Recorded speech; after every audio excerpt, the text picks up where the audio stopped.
belajar pada pagi hari ini? Siap. Oke, jawabannya harus tegas ya. Ibu akan kasih contoh. Kalau ibu bertanya, sudah siap anak-anak untuk belajar ini? Alhamdulillah siap, gitu ya. Atau semangat.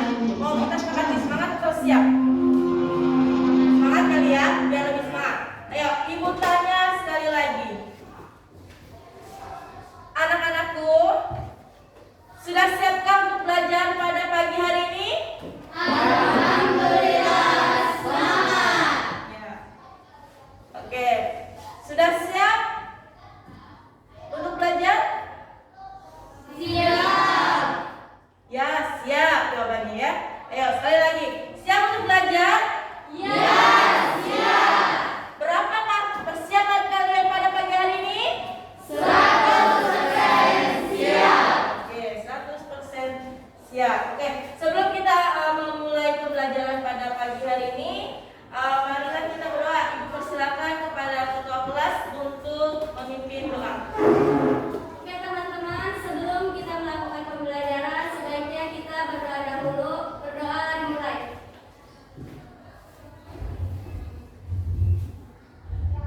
Doa selesai.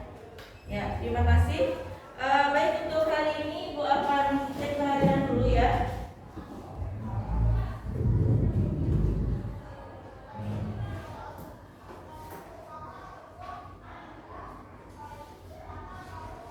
Ya, untuk cek kehadiran. Untuk minggu ini kelompok B ya yang masuk ya. Berarti untuk minggu depan Ibu bertemu dengan kelompok A dan kalian akan melakukan PJJ ya. Oke, Ibu absen terlebih dahulu.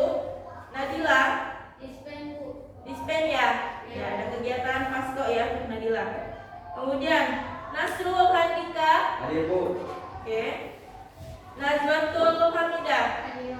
Ya. Nia Mayani, Nijral Pratama, Novia Puji Haryani, Riko Ferdiansah, Alfa ya. Oke, nanti Ibu tanyakan. Rizky Ramadhani, Hadir, Bu. Rizky Safatullah, Hadir, Bu. Rohim, Hadir, Bu. Lailatul Nufus, dan Pasko ya. Siti Masria, Siti Maulidia, Hadir Bu. Sugi Hati, Sunila, Hadir.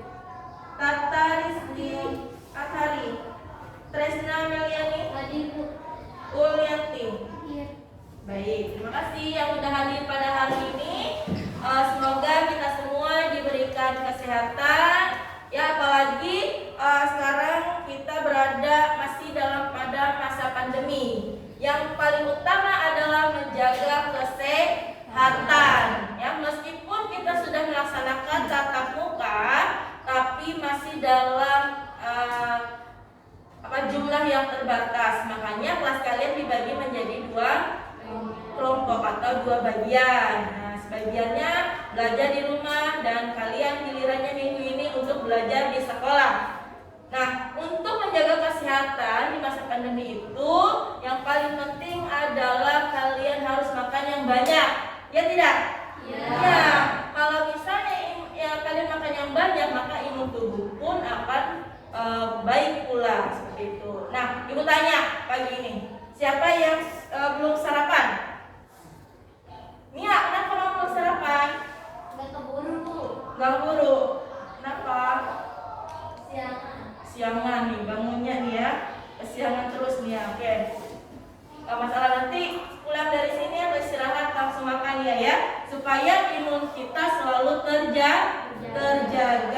Oke, baik. Untuk berikutnya, sebelum kita lanjut ke pembelajaran kita hari ini, kita akan menyanyikan lagu Indonesia Raya terlebih dahulu.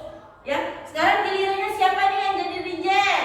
Gantian minggu kemarin Imas ya, sekarang gantian yang lain. Siapa? Najwa ya. Oke, Najwa silakan maju untuk memimpin sebagai dirjen. Ya, menyanyikan lagu Indonesia Raya. Yang lainnya dimohon untuk berdiri.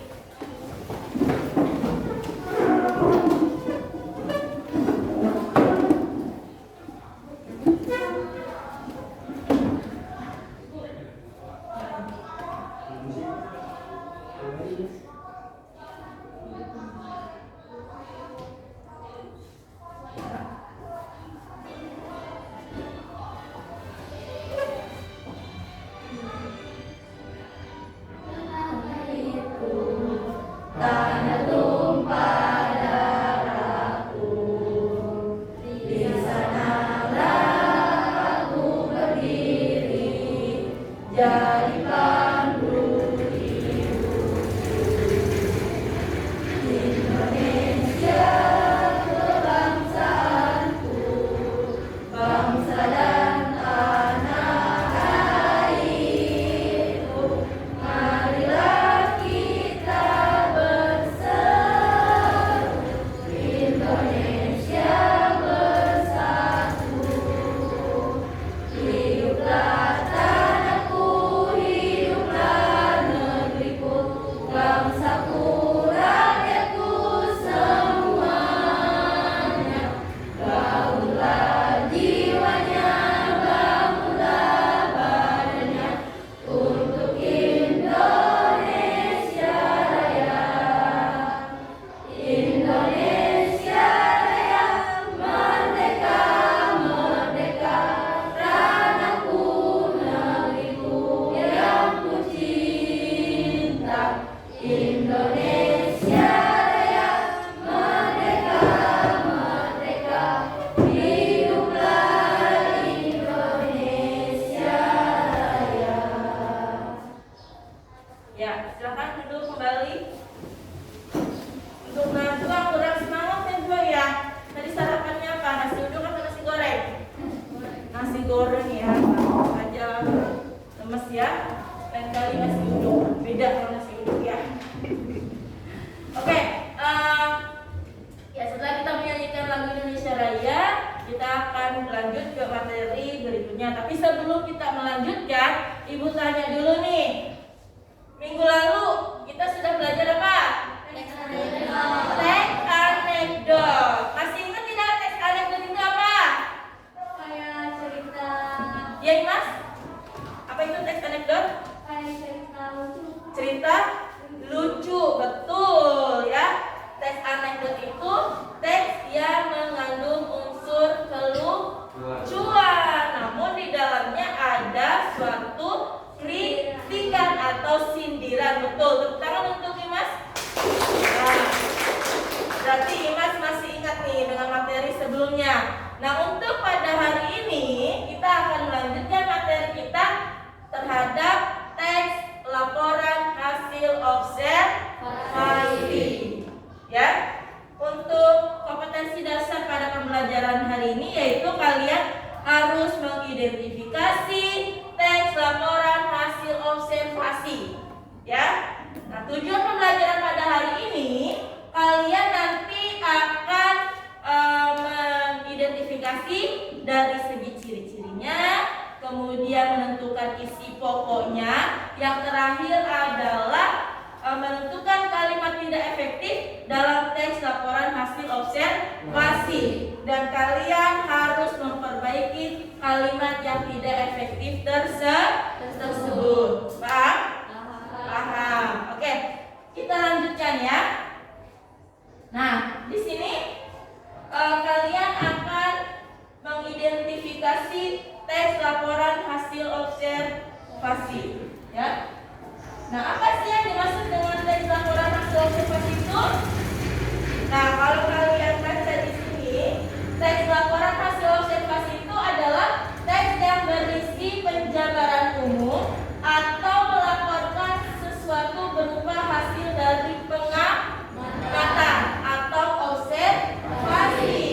Teks laporan observasi juga bisa dikatakan sebuah teks klasifikasi karena memuat klasifikasi mengenai jenis-jenis sesuatu berdasarkan kriteria tertentu.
Lanjut, yang ketiga, mengambil keputusan yang lebih efektif.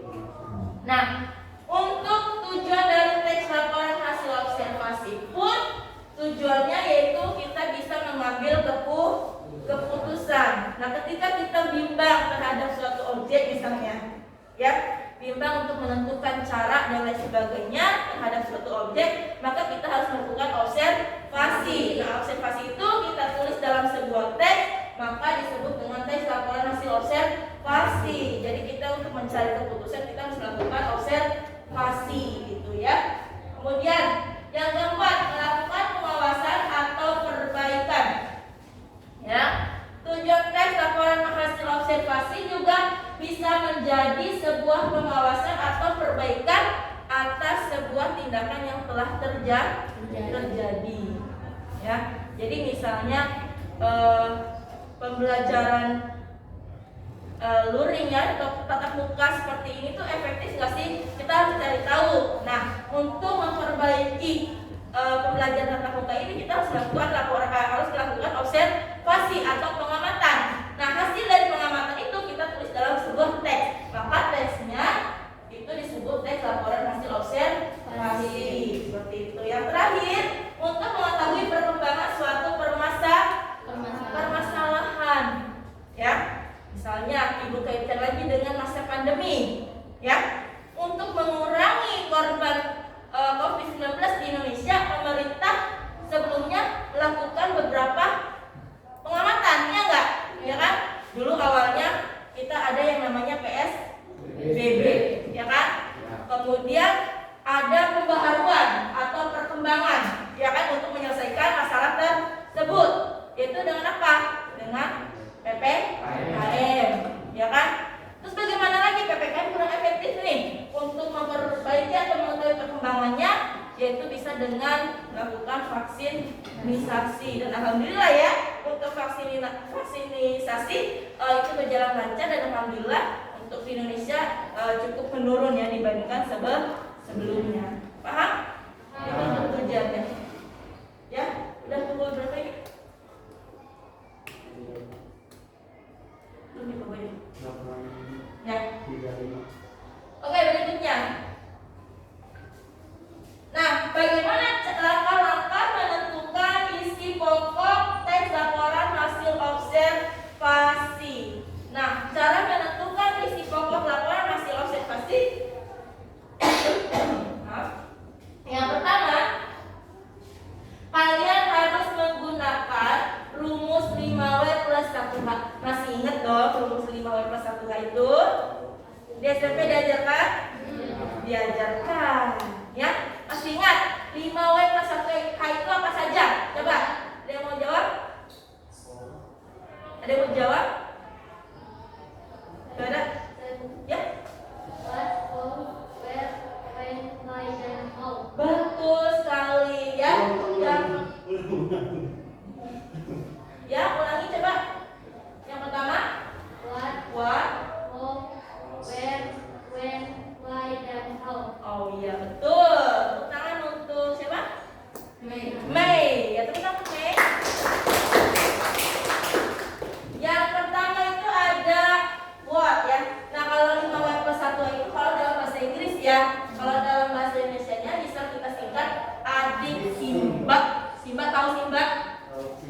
Singa, adiknya singa ya. Jadi adik Simba itu apa? Apa, di mana, siapa, kenapa, dan bagaimana. Ya. Nah, kalau di dalam bahasa Inggris yaitu 5W plus 1H itu yang sering kita kenal. Nah, yang pertama itu A ya, atau W yang pertama adalah what alias apa.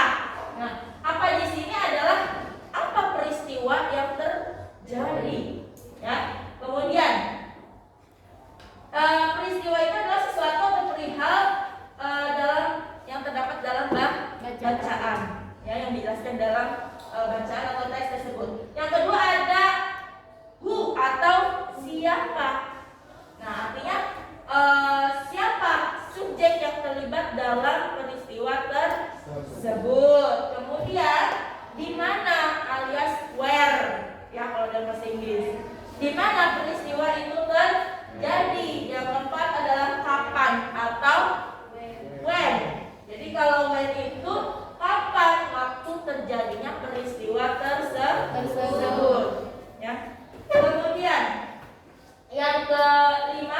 ada why alias mengapa. Jadi mengapa peristiwa itu bisa terjadi. Yang keenam ada bagaimana atau how, bagaimana peristiwa itu bisa terjadi. Ya, masih ingat ya kalian ya?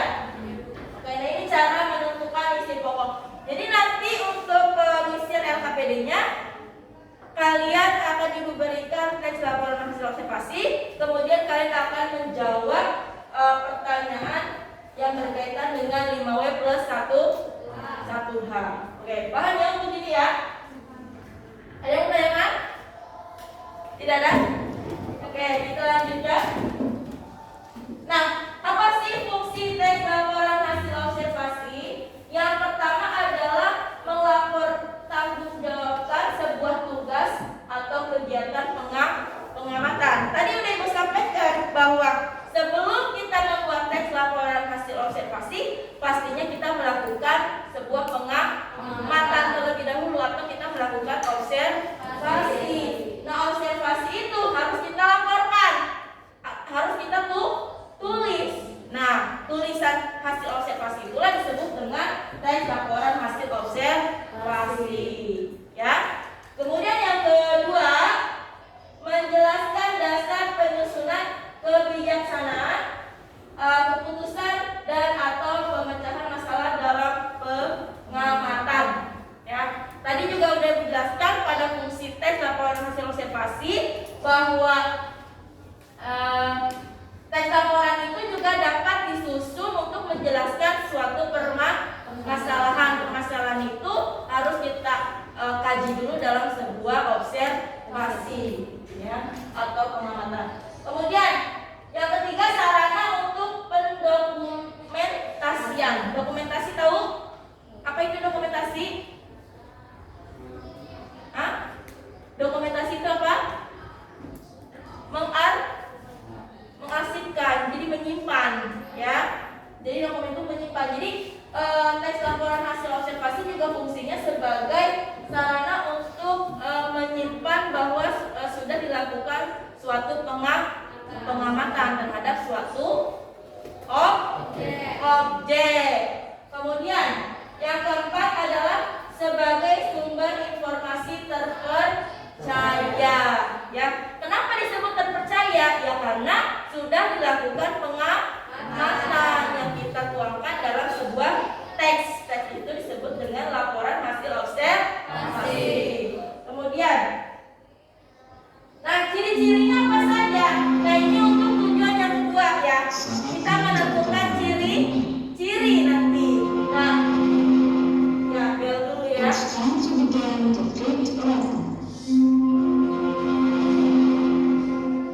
Baik, kita lanjut.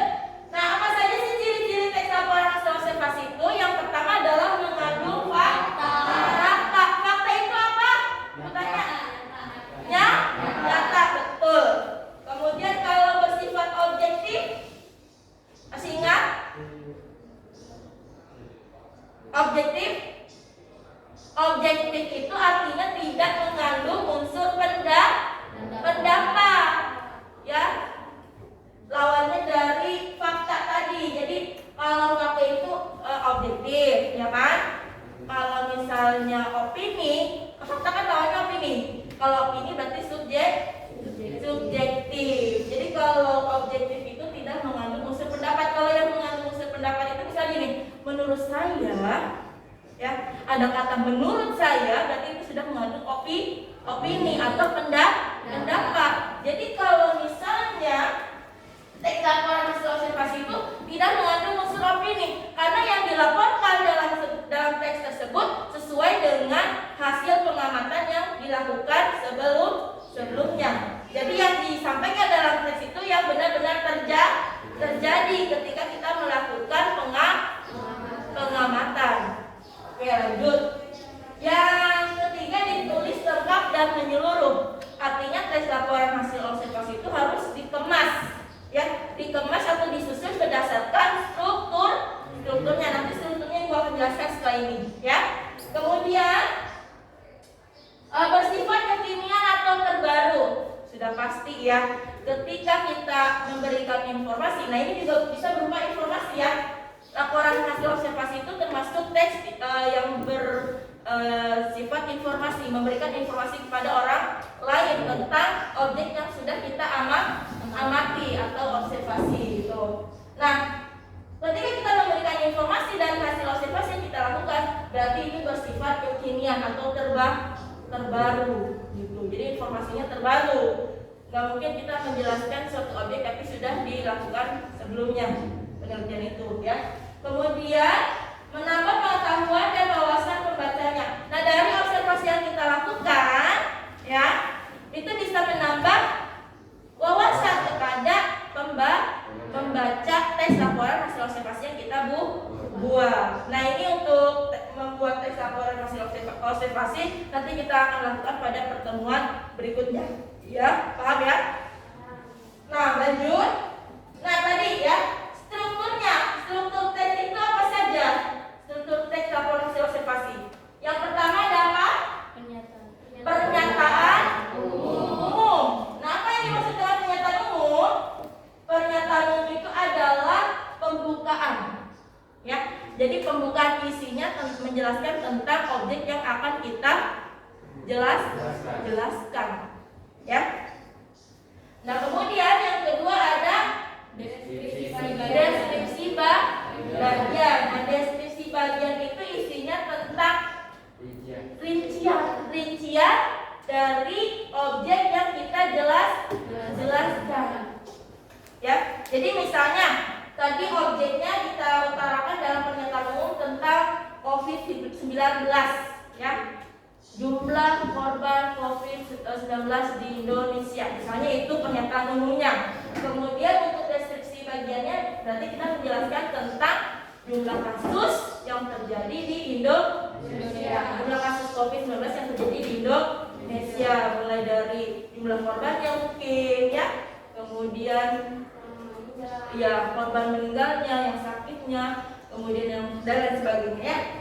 Nah, itu memperincikan atau menjelaskan objek yang sudah kita dapatkan dalam pernyataan umum. Kemudian yang ketiga adalah deskripsi manfaat. Nah, deskripsi manfaat itu adalah penjelasan tentang fungsi dari teks laporan hasil observasi tersebut atau juga bisa berupa kesimpulan ya untuk deskripsi manfaat. Ya, paham? Paham. Kemudian nah, untuk berikutnya adalah ciri kalimat efektif dalam teks laporan hasil observasi. Yang pertama itu harus sesuai dengan ejaan yang disempurnakan, mulai dari tanda bacanya, kemudian ejaannya. Nah, misalnya kalau ejaan kata apotik dengan apotek, kalau dalam KBBI itu yang benar mana? Apotek, karena nggak ada apoteker, yang ada apoteker, ya paham ya. Kemudian yang kedua adalah sistematis. Nah, ciri kalimat efektif dalam teks laporan hasil observasi itu harus bersistematis, jadi sesuai dengan syarat sebuah kalimat, mulai dari subjeknya, kemudian predikat, objek hingga pelengkap atau keterangan. Kalian masih ingat struktur kalimat? Tadi apa saja yang disebutkan?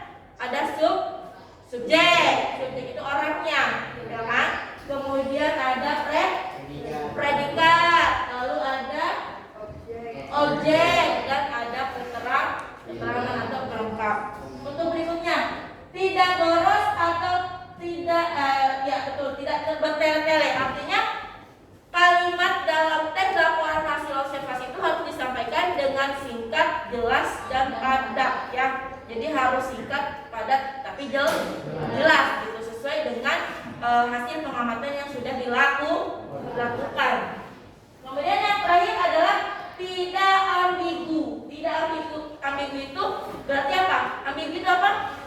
Tidak memiliki makna ganda.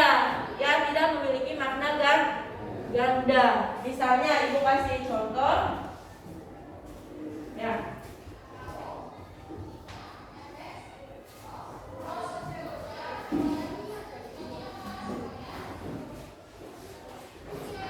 Di sini ada kunci makan.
sebelum kita lanjut ke kegiatan berikutnya? Bu, saya mau tanya. Ya, Mei ya. Ya. Ayo Mei, mau tanya apa? Bu, apa sih perbedaan teks laporan hasil prestasi dan berita? Ya, perbedaan teks laporan hasil observasi dengan teks berita. Apa bedanya? Ada yang bisa jawab? Bedanya apa? Karena sama-sama memberikan informasi ya. Ya mungkin Mei bingung antara tes laporan hasil observasi dengan berita itu bedanya apa sih? Nah bedanya kalau tes laporan hasil observasi itu sebelumnya dilakukan pengamatan, ya kan? Kita menentukan sebuah objek lalu kita lakukan pengamatan atau observasi atau penelitian, ya. Baru kita setelah mendapatkan hasil penelitian itu atau pengamatan itu kita tuangkan dalam sebuah teks atau tulisan, maka disebut teks laporan hasil observasi. Nah kalau berita itu teks yang menjelaskan suatu peristiwa. Misalnya tadi di depan ada yang kecelakaan, terus Mei bilang ke temennya, misalnya si Rohim, tadi ada kecelakaan lo di depan, motor nabrak sama becak misalnya, ya. Nah itu adalah berita. Paham? Paham ya perbedaannya? Paham ya? Oke, terima kasih. Ada yang lain sebelum kita lanjut? Ya, apa pertanyaannya? Menemukan struktur laporan hasil observasi. Nah. Apa ya, Bu? Oke, cara menentukan teks laporan hasil strukturnya ya. Struktur teks laporan hasil observasi. Tadi udah Ibu sampaikan ya. Cuma tadi kayaknya kamu masih ngantuk sedikit di sini. Ya. Ya untuk cara menentukan strukturnya itu kan tadi sudah terbagi menjadi tiga. Yang pertama pernyataan umum. Pernyataan umum itu biasanya di mana? Di pembukaan. Nah, pembukaan itu biasanya menjelaskan tentang apa? Tentang objek yang akan dijelaskan. Paham tuh? Ya untuk pernyataan umum. Kemudian untuk deskripsi bagian itu biasanya di mana? Ya setelah pernyataan umum isinya. Jadi penjelasan atau rincian tentang objek yang sedang kita jelaskan. Ya. Yang terakhir itu adalah deskripsi manfaat. Nah, kalau deskripsi manfaat berarti adanya di akhir teks. Ya. Nah, kalau kita lihat di sini, yuk kita bahas contohnya, ya. Nah, strukturnya yang pertama itu tadi apa? Pernyataan umum. Mana pernyataan umumnya? Di atas. Mana? Di atas mana? Di atas solid. Hah? Nah, di sini ada pernyataan umumnya bahwa di saat ini dunia pendidikan tengah menghadapi masalah yang cukup sulit, diantaranya kurikulum 2013 belum dipahami sepenuhnya, ditambah lagi konsep materi pendidikan yang baru oleh Bapak Nadiem Makarim tentang Indonesia Merdeka Belajar. Kemudian muncul lagi kurikulum penyederhanaan dalam kondisi darurat, yaitu kondisi pandemi yang sedang kita rasakan. Nah, ini adalah pernyataan umum. Nah, dari kondisi maaf ya. Aduh, capek ya. Dari kondisi atau situasi ini, maka dijelaskan ya pada bagian deskripsi bagian. Nah, di sini dirincikan ya permasalahan-permasalahan itu kenapa bisa terjadi ya. Kemudian bagaimana peran guru dalam kegiatan pembelajaran di masa pandemi itu seperti apa ya. Nah, seperti itu. Kemudian yang terakhir itu apa? Tadi sebetulnya deskripsi manfaat. Nah, apa manfaat dari tes ini? Apa manfaatnya? Manfaatnya yaitu kesiapan guru dalam kondisi apapun.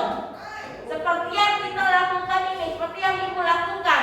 Dalam kondisi apapun, Ibu harus siap memberikan pelayanan kepada kalian yang menyampaikan ilmu yang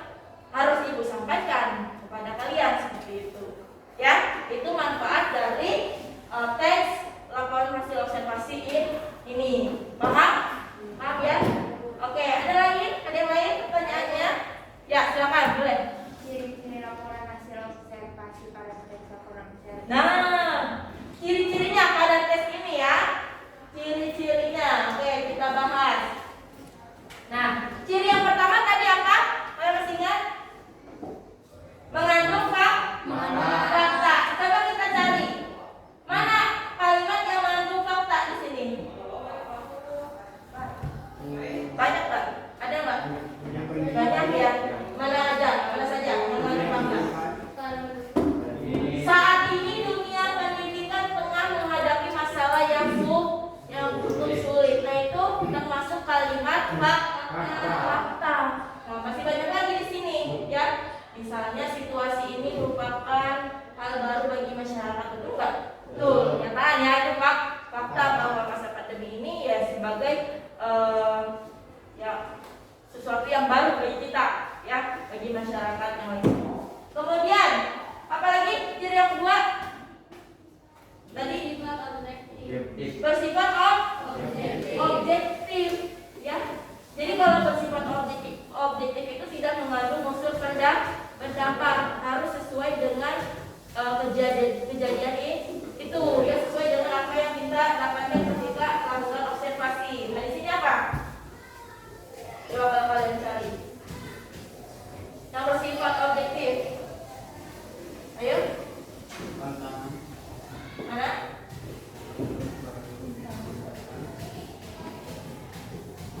Yang mana?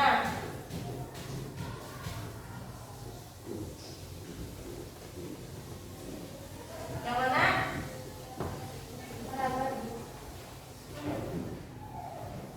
Paragraf yang mana?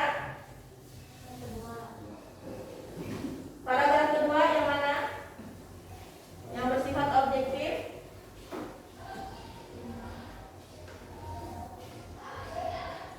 Ayo.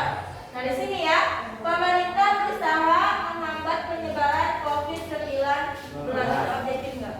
Objektif ya, pasti dilakukan oleh pemerintah. Yang berikutnya tadi apa? Ditulis lengkap dan menyeluruh. Di sini tulis lengkap dan menyeluruh. Ya, lengkap semua ya, mulai dari deskripsi pernyataan umum, deskripsi bagian sampai deskripsi bahan. Kemudian yang berikutnya bersifat kekinian atau terbaru, ya enggak? Ya, karena kita masih mengalami masa pandemi. Ya, proses pembelajaran yang kita lakukan pada masa pandemi itu ya termasuk kekinian atau terbaru. Oke, untuk berikutnya apa cirinya? Menambah pengetahuan atau wawasan kalian. Namun kalian ini menambah wawasan atau pengetahuan kalian tidak tentang pembelajaran di masa pandemi? Ya, menambah wawasan karena ini hal baru bagi kita ya. Belajar pada saat masa pandemi atau COVID-19. Oke, paham ya? Nah, itu cara menentukan ciri-ciri pada teks laporan hasil observasi. Oke, sekarang giliran kalian. Tadi kan Ibu bicara terus ya. Nah, sekarang Ibu tutup salin dianya, PowerPoint-nya. Nah, untuk berikutnya kalian akan melaksanakan tugas dari Ibu. Ya, kita akan melakukan diskusi ya. Sebelumnya Ibu akan bagi dulu menjadi beberapa kelompok. Nah, masing-masing kelompok itu terdiri dari 3 orang. Ya, kenapa 3 orang? Karena ini masih masa pandemi ya. Kita harus tetap jaga jarak. Nanti duduknya harus jaga jarak ya. 1 meter lah minimal. 1,5 meter lah ya. Karena kan kita juga harus berdiskusi ya. Tapi tetap masker digunakan ketika kita berdiskusi ya. Tidak boleh saling bersentuhan apalagi antara laki-laki dan perempuan. Haram itu hukumnya ya. Oke, untuk kelompok yang pertama, silakan langsung membentuk kelompoknya.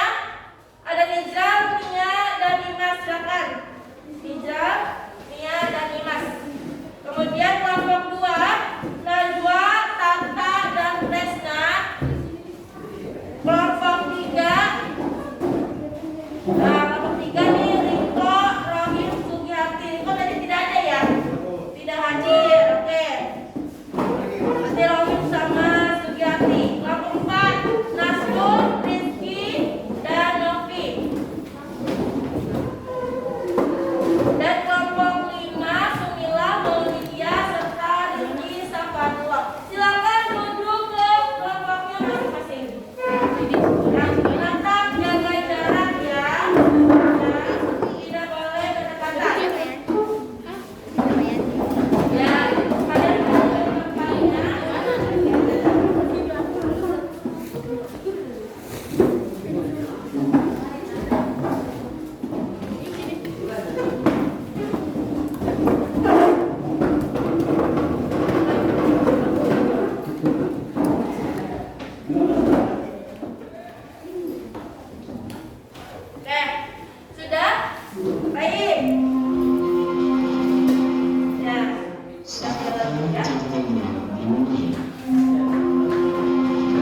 Oke, Ibu bagikan dulu LKPD-nya.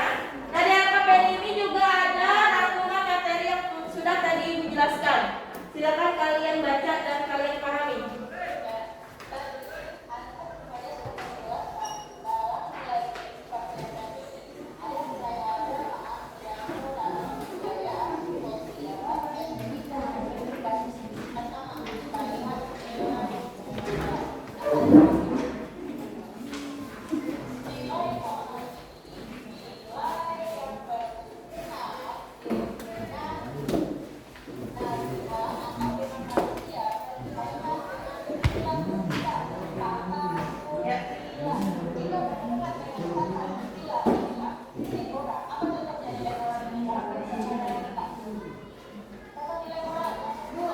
Oke? Saya mau nanya, Boleh? ditulisin. Ya, betul. Jadi nanti jawabannya langsung kalian tulis di LKPD ini ya. Nah, yang pertama itu nanti jelaskan dulu sebelum kalian mulai mengerjakan. Jadi di sini ada identitas kalian. Nah, di dalam identitas kalian tulis nama, kelas serta kelompok. Ya. Kemudian untuk soalnya atau tugasnya yang pertama itu kalian harus menentukan isi yang terdapat dalam teks laporan hasil observasi yang sudah Ibu sajikan. Namun bedanya untuk tes ini Ibu tulis atau Ibu berikan dalam bentuk gambar atau infografis, ya. Nah, nanti di sini kalian harus menjawab beberapa pertanyaan yang berkaitan dengan gambar tersebut, ya. Nah, di sini ada 5 pertanyaan. Kemudian yang tugas kedua adalah kalian harus mengamati atau mencermati teks laporan hasil observasi yang terdapat pada link yang sudah Ibu berikan. Nah, link ini harus kalian buka ya. Ibu pikir atau Ibu harapkan yang kalian kuotanya aman ya. Aman kuotanya? Aman. Ada yang ke bawah kuot? Bawa semua? Bawa semua ya. Kita memanfaatkan teknologi yang ada. Jadi kalian cari atau ambil salah satu teks laporan hasil observasi dalam link tersebut. Kemudian kalian tentukan ciri-cirinya. Seperti yang tadi sudah Ibu contohkan. Mana kalimat faktanya? Mana yang bersifat objektifnya? Ya. Kemudian mana yang ditulis secara lengkapnya atau menyeluruhnya, kemudian mana yang sifat kekiniannya, dan kemudian mana wawasan atau penambahan pengetahuan yang terdapat dalam teks laporan hasil observasi tersebut. Yang terakhir, berdasarkan teks yang sudah kalian ambil dalam link tersebut, tentukan kalimat tidak efektif dalam teks tersebut. Mulai dari ejaan, kemudian apalagi tadi sistematikanya, kemudian ya, bertele-tele atau tidak, atau ambigu atau tidak. Nah, itu kalian harus identifikasi. Kemudian kalian tulis perbaikannya di sampingnya pada kolom yang sudah Ibu jelaskan, Ibu siapkan. Ya, paham? Ada lagi pertanyaan? Tidak ada? Nah, setelah itu kalian unggah tugas ini melalui WA atau WhatsApp. Ya, WhatsApp grup kelas kita. Ya, paham ya? Kalian kan sudah punya blog masing-masing ya. Di pelajaran TIK sudah diajarkan ya oleh Bu Lumun tentang membuat blog. Nah, itu nanti kalian harus mengirimkan melalui blog. Oke, paham? Ya, silakan dikerjakan.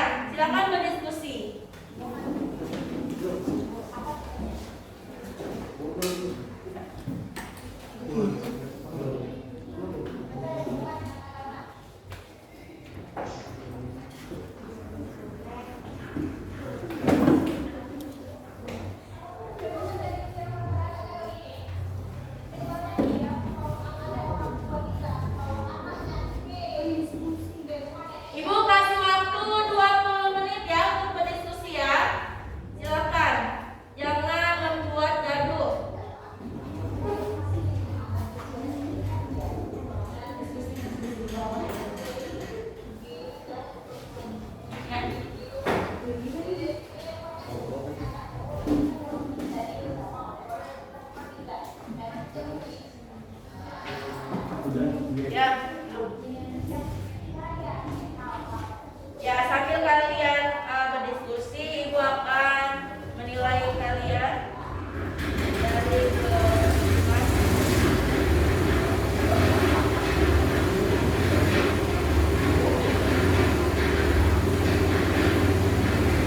ya, mohon maaf ya, agak sedikit bising ya, sedikit bising karena kebetulan sekolah kita sedang dilakukan pengeboran ya, supaya lebih bagus lagi jalannya ya. Jadi kita nggak kebanjiran lagi. Oke, silakan lanjutkan untuk berdiskusi.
objek yang dilakukan pengamatannya, hasil pengamatan terhadap suatu objek. Ada yang lain mungkin yang mau menyimpulkan selain itu intinya?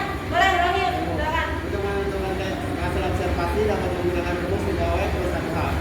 Ya betul, untuk menentukan isi pokok tes laporan hasil observasi itu bisa menggunakan rumus 5W plus 1H atau tadi apa? Pada bahasa Indonesia Adik Simba. adik Simba. Apa, dimana, siapa, mengapa, dan bagaimana. Oke, hal menarik apa sih yang kalian dapatkan pada proses pembelajaran hari ini? Boleh dibahas? Hal menariknya yaitu kita dapat memahami kelompok dalam pembelajaran. Oke, betul. Kita bisa memahami isi pokok pada tes laporan hasil observasi. Ada yang lain? Cukup? Cukup. Oke, kendalanya nih, permasalahan yang terjadi atau yang kalian dapatkan ketika proses pembelajaran ini apa? Ya, boleh, silakan. Soalnya dalam menentukan kalimat tidak efektif pada tes laporan hasil observasi. Oke, kendalanya menentukan kalimat tidak efektif dalam tes laporan hasil observasi. Betul, memang itu kendalanya tadi ya. Kemudian nanti kalian untuk memahami lebih lanjut tentang kalimat efektif dan tidak efektif, kalian bisa buka buku atau modul yang sudah Ibu bagikan di grup semalam. Ya, itu bisa dibuka. Paham? Paham. Ya, Ibu harus melawan suara di luar ya. Suara Ibu harus ditambah volumenya ya. Oke, nggak apa. Kita lanjut. Oke ya. Oke. Nah itu ya. Jadi untuk teks laporan hasil observasi itu adalah teks yang menjelaskan suatu objek berdasarkan hasil pengamatan yang telah dilakukan. Nah, nanti untuk kedepannya kalian akan menganalisis teks tersebut berdasarkan strukturnya atau bagian-bagiannya, ya seperti itu. Nah, jangan lupa semangat belajar di rumah, jangan malas, kerjakan tugas yang sudah Ibu berikan tadi, kemudian unggah melalui WA dan grup, ya. Tetap jaga kesehatan, jaga pola hidup, makan yang banyak, minum air putih yang banyak supaya tubuh kita selalu sehat dan imun kita selalu terjaga. Oke, untuk menutup pembelajaran ini silakan ketua kelas pimpin doanya. Sebelum kita menutup pelajaran, sebaiknya kita berdoa dahulu. Berdoa dimulai.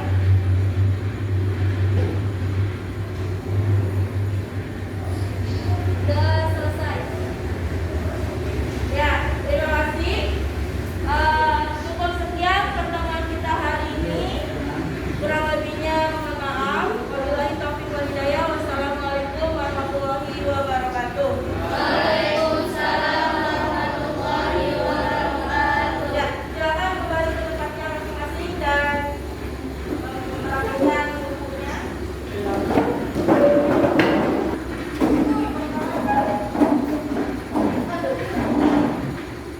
Udah beres-beres?